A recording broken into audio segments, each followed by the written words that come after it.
we're going to get into this meeting between former President Joe Biden and The View.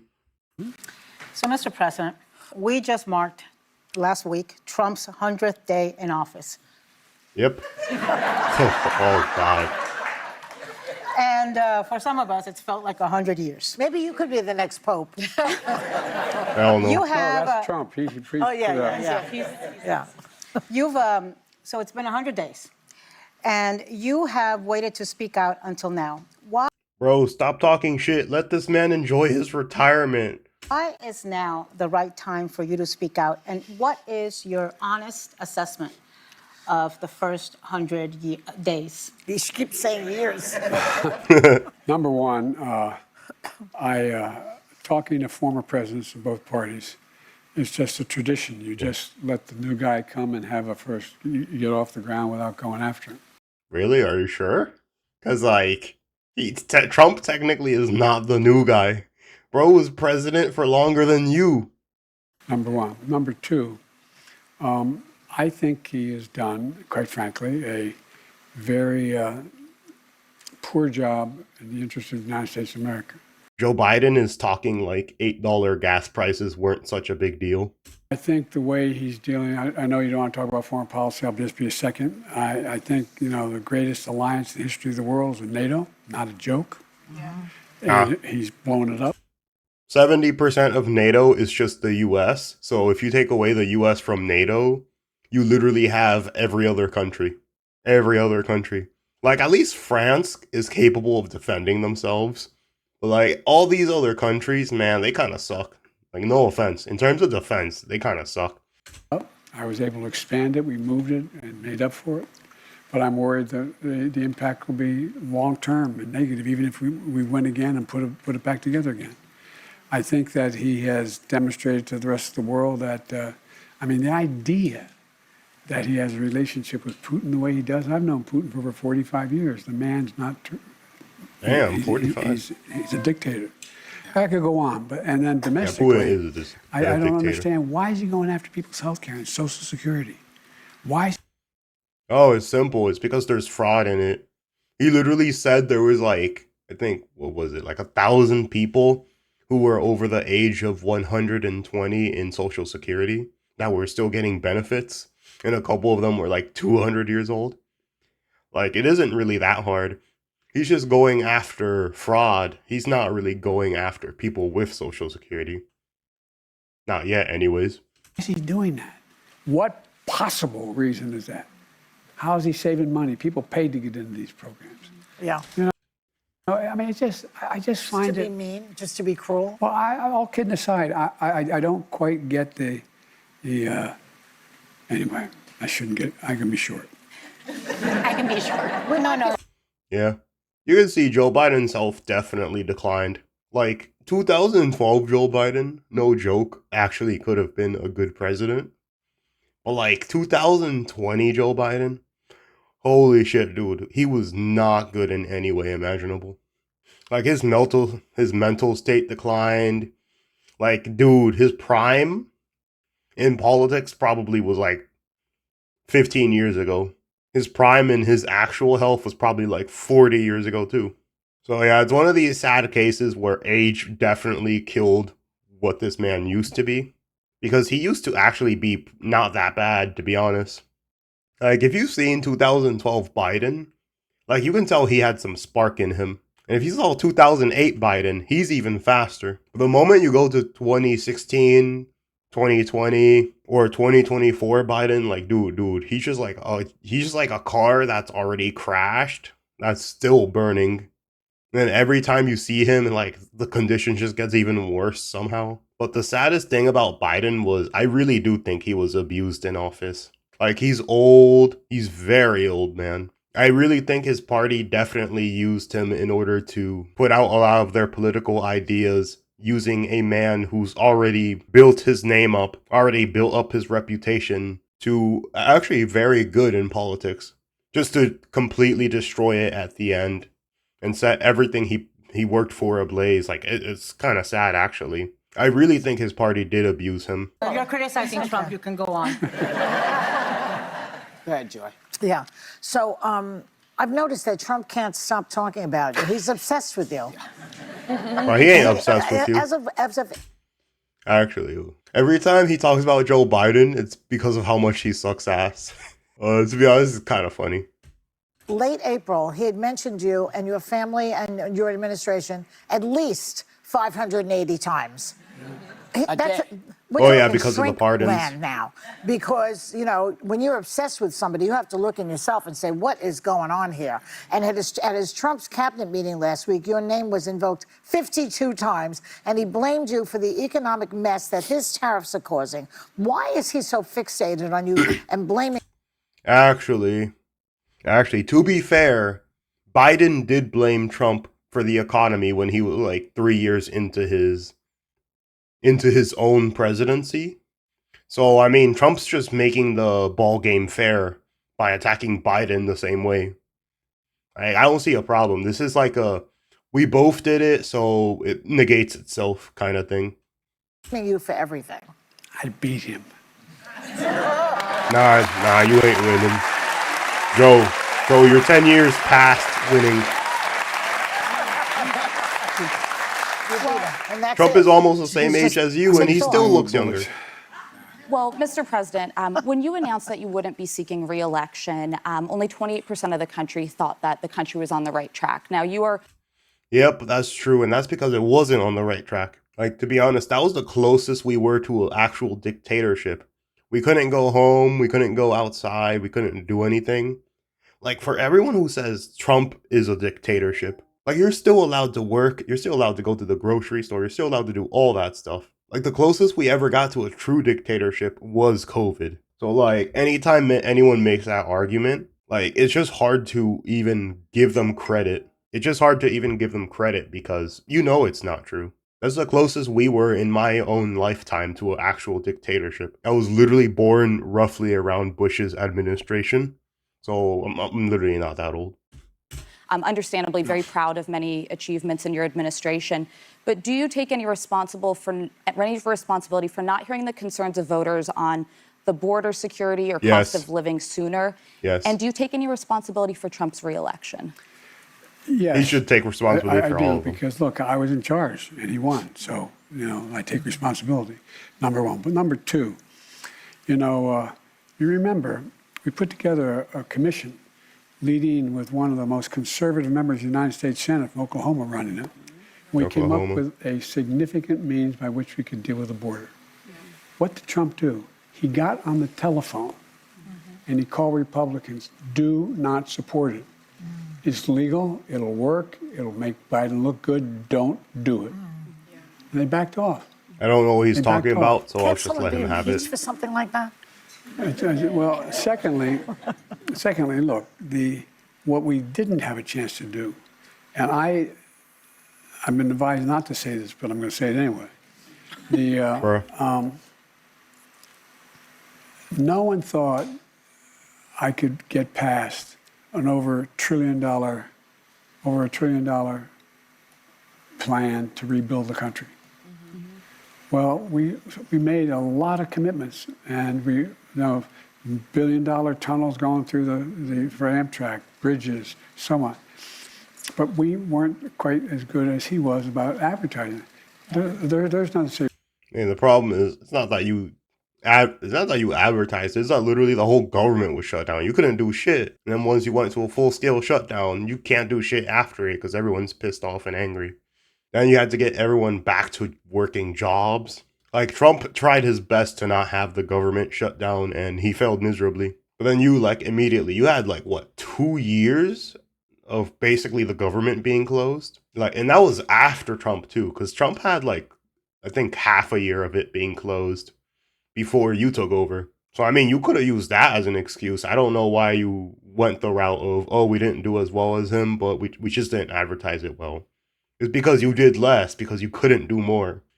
Biden brought you this. Yeah. There's nothing saying the Democrats brought you this. And we knew none of this would occur for another 6 months to 2 years. It takes time to do all that. I mean, for example, we invented the computer chip. It's a multi-trillion-dollar future. But is. guess what? Because it was cheaper to get cheaper labor, they sent it overseas. Oh, he's talking about Bill Clinton. Yeah, but Bill Clinton basically made a trade agreement with China, and dude, we've been fucked ever since. That was probably one of Bill Clinton's decisions that at the time seemed really good, that in long term, retrospectively, was horrible. And the reason is simple.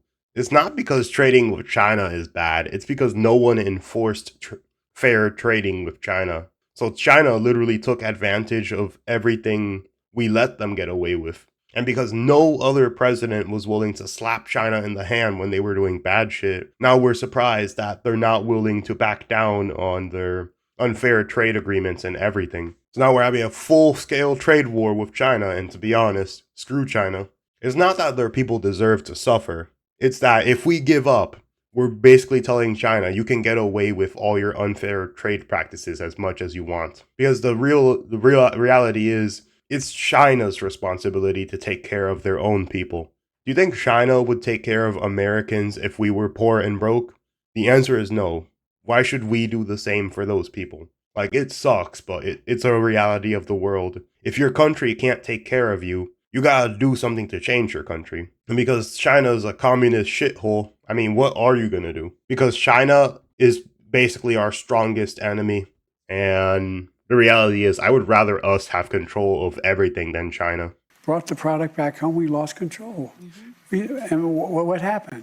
We found out we didn't have the sources to do it anymore. So when I got in the plane, I went to South Korea, I went all through Asia, and I got them all to come back and invest several $1 trillion in investments to rebuild these facilities here and us take control of this. That's why, there's multiple parts to make a car. You need all these. And so, but none of it would take place immediately.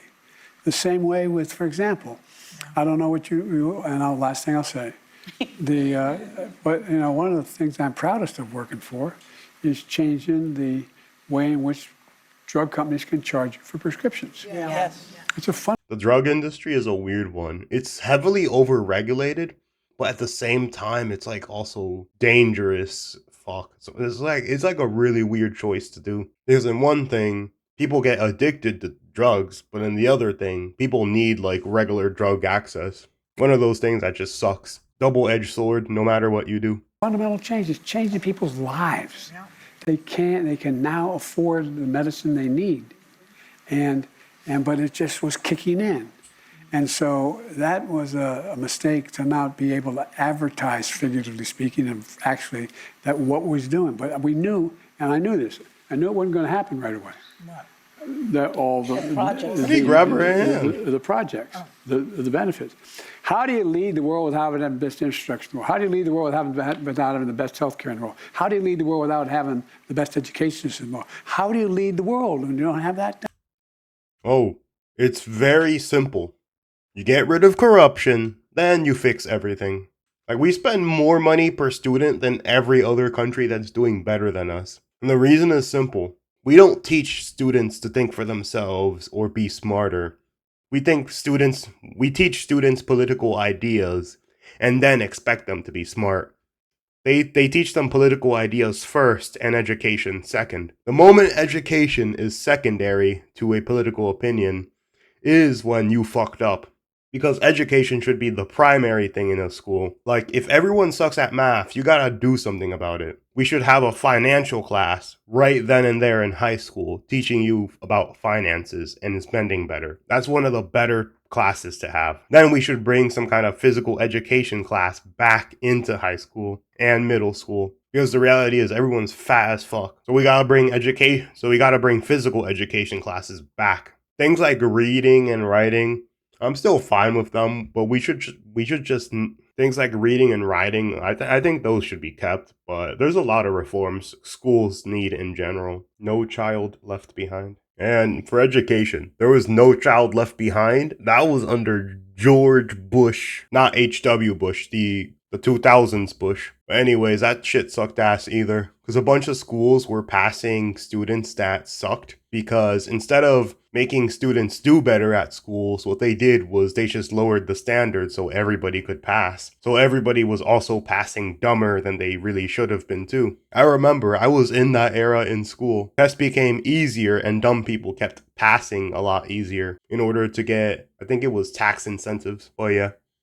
that shit also is part of the reason. Goddamn 2002 Bush. You would have been a great president if you didn't. I think the biggest problem with 2000s Bush was that, like, he was great during 9/11, dude. Like, he brought the country together. He made everyone feel like they were Americans. And somehow he managed to fuck everything up. But yeah, he's just like one of those people that he's a really nice guy if you meet him in real life. But man, did he fuck up. Done. And they're all set up to do it. And last thing, I thought what he would do, I thought he'd come along and be smart. I shouldn't say it. I thought he'd come along and say he did it. Look, when you have the lovely lady from North Carolina who talked about me with such affection, saying Joe Biden did more than anybody did, and so on, as a criticism. Oh, yeah. Remember? No. I ran as an ad. That was good. But my point is that I thought he'd say, no, I brought you this. I brought you healthcare. I brought you this. I brought you that. Yeah. And this is a guy who left with the largest deficit any president has added. That is not true. Joe Biden, you left with the largest deficit we've had. 2016. So the debt was 19 trillion, which is actually a lot, but anyways, 19 trillion. This isn't 100% exact due to, well, you know that this doesn't show like the in between years, but this is the closest I could get. 2020 deficit was 26 trillion, and now 2025 deficit is 36 trillion. So his was 7, yours was 10, so his was not as big. This doesn't count a lot of stuff because like COVID and shit happened. This is like a very oversimplified explanation of it. But let's get back to the video. When he was last time president, and cut it to his choice, what's it all about? Cut all these programs, you can have another $5 trillion tax cut for the super wealthy. I admire people who can make a hell of a lot of money. Just pay your taxes. That's right. That's right. No. The reason they don't pay taxes is because politicians take money from them in order to run their elections and shit. So what usually happens is that it doesn't matter whether they're Republican or Democrat. Like, to run for president, you need a lot of money. And these people, they hate, there was a few presidents they hated like crazy, which was JFK, Reagan, and Donald Trump. The reason was they didn't need other people's money to fund their campaign. So they didn't have to fulfill like 1,000 different wishes of 1,000 different people because they used their own money to run and they won. But when you get to presidents that need other people's money, then they might ask favors in exchange for that money. They would ask favors for that money. That's literally the reason why. And when you say rich, they're probably talking about ultra rich, like Bill Gates or shit. I'm not joking. Average billionaire in America pays 8.2%. That's it? Must be Hey, nice. Wow. Yeah. Wow. No, I'm not joking. That's outrageous. That's Oh, that's because stocks, businesses, like there's literally hundreds of ways they could realistically not pay money. Like Jeff Bezos, the reason he doesn't pay money is because Amazon literally makes negative money. So there is no money to pay. If you don't get taxes, if you don't get taxes and stocks, it's this whole like other world. It will take like hours to literally learn everything. So I'm just gonna oversimplify it and say, you don't pay taxes if your company loses money. That's a heavy oversimplification of it. If you want to go deeper into that, you could go somewhere else because I am not. You could go somewhere else. I'll try to put up a video to better explain it if I find one that's really good. But let's keep going. why 8.2% we can't have federal nice tax. things. Anyway, Joy, you have. That's why to- they were all at his swearing in. Yeah. I promised I would ask you this question because not only, they want me to ask it, not only is he obsessed with you and blaming you for everything, he's also obsessed with the fact that you used an auto pen to sign the pardons you issued right. Actually, that's something that we should be mad about. Auto pens were meant to like give signatures to like random kids that send messages into the White House or people like that, or invitations. I don't really think a president should be using an auto pen to sign executive orders, like a legal document, especially because another person could just put it there and boom, the signature is the same. That's something realistic to be angry about. Like Obama and Trump both used auto pen, but the difference is that they used it at such a lower level. Which auto pen, if any official document was signed by any of these people, it shouldn't be accounted as law. It should be counted as, I guess, null, basically, like taken out of the law just because it was auto pen. Like Trump, at least now, he's using that big ass, giant ass pen to sign shit. Like he's old, and they accommodated for him by giving him a giant ass pen and giant ass paper. And he signs it, he shows it to the media, and then he like gives it to someone else. Like that's what I like. I don't like the idea of not knowing what Joe Biden signed just because of that. But that's something that should be held across the line, not really just for him in specific. Right before you left office with members of your immediate family. Now he's calling for investigations and claiming the pardons are void and vacant. Oh, he's vacant. To be honest, the pardon should be void. That's my opinion. But the reality is, I don't think he's going to do it because when Nixon did Watergate, I think it was Gerald Ford who basically pardoned him. Like, presidents do a shit ton of pardons. Like, I remember Trump did a pardon to some random rapper before. But, like, the reality is, I don't think it's going to go anywhere. Just because it looks bad if we prosecute our own president. At least that's my opinion. It's not that they deserve to get away with it. I don't know if Trump really has the balls to go through with it because he didn't go through with the Hillary thing. Only the future will tell, but I don't think we're gonna get anywhere with that. And on that note, we are going to break because that was the dropping of the mic.